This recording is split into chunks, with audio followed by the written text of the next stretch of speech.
Magpapad. O, tulungan niyo na. Tulungan niyo. Tulungan niyo.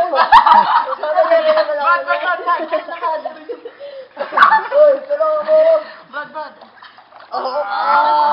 Doon ka na nga lang. Nakakisaw kayo. Dali! Report ka pa naman. Mga walang kwenta, lifeguard. May kwento ko sa inyo.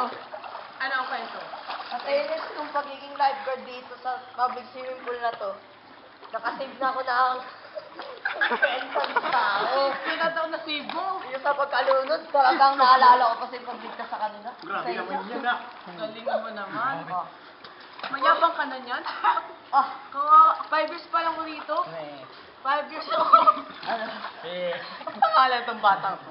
bumili ka sa sarili. 5 years pa lang ko rito, 5 years. Naka 70 daw. Naligtas ko yun. Basta mas.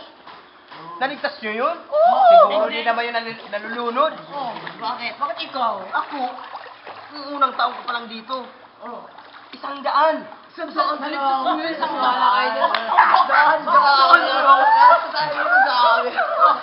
Isang daan? Ano? Naligtas mo? Oo.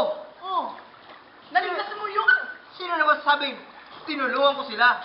Anong ginawa mo? Linunod ko sila. Boom!